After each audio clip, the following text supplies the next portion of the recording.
Foundations of Amateur Radio. Having been able to call myself an amateur for over a decade, it might come as a surprise to you that it wasn't until a couple of weeks ago that I thought about attenuators for the first time. They're a curious tool, and once you come across them, you'll never be quite the same. Before I dive in, you should know that an amplifier is an active tool that makes things bigger, and an attenuator is a passive tool that makes things smaller. To look at, attenuators are diminutive, to say the least. The ones I have in my kit look like barrel connectors, a male and female connector, and seemingly not much else.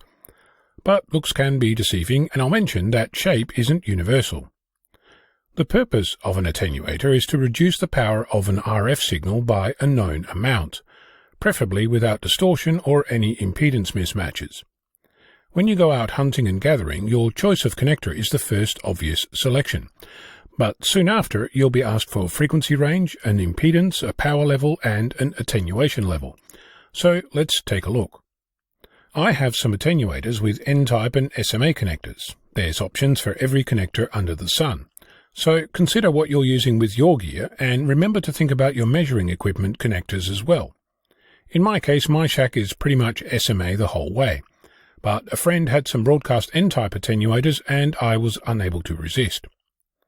The next thing is impedance, in my case 50 ohm, but there's options for other choices like 75 ohm for TV-based attenuators. The purpose of an attenuator is to reduce power. It does so by converting power into heat, and more power handling means more heat. Too much heat and the attenuator starts letting out the magic smoke. So consider how much power your RF source is generating.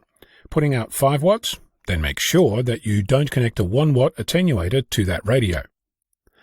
Now for the attenuation level. It's described in dB or decibel. At first the numbers look bewildering, but pretty soon you'll be familiar with how it hangs together. A 3 dB attenuator will halve the signal, so a 10 watt signal will be reduced to 5 watts, and a 200 milliwatt signal will be reduced to 100 milliwatts.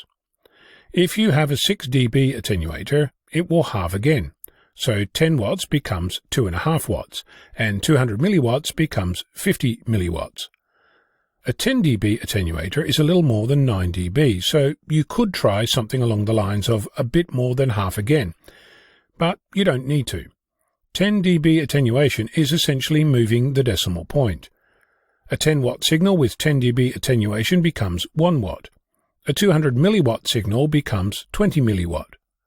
If you have a 20 dB attenuator, it moves the decimal point 2 places. 10 watts becomes 0.1 of a watt, or 100 milliwatts, and 200 milliwatts with 20 dB attenuation becomes 2 milliwatts. You can connect two attenuators together and combine their values by adding them together. For example, combining a 10 dB attenuator with a 3 dB attenuator makes for 13 dB attenuation, which moves the decimal point and then halves that. All that's fine and dandy, but what's the point? Well, imagine that you want to measure the actual power output of your radio. If you were to pump the minimum power level of my Yaesu FT857D into a nano VNA, you'd blow it up. But if you added, say, 20 dB attenuation, that 5 watt would become 0.05 watts, or 50 milliwatts, which is half the power rating of the nano VNA. If you're not confident that your radio is actually putting out 5 watts, you could add 30 dB attenuation and have a safe margin at an expected output of 5 milliwatts. I mentioned that attenuators don't all look like an innocent barrel connector. That's because if you have to attenuate something with higher power levels, you'll need a way to dissipate heat. In much the same way as a dummy load has cooling fins, higher power attenuators can come with cooling fins too.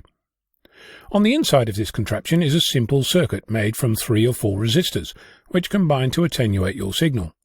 If you're inclined to build your own, there are plenty of online calculators to be found that show how to put an attenuator together. One thing I've skipped over is the frequency range.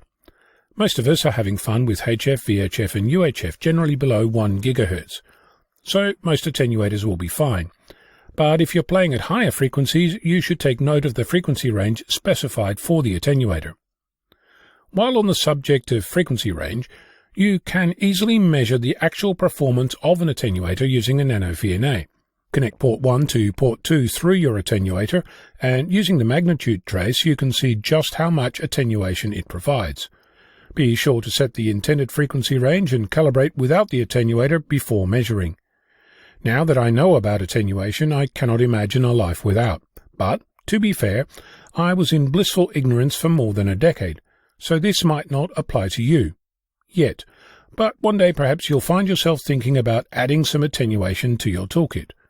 I'm Ono, Victor Kilo 6, Foxtrot Lima, Alpha Bravo.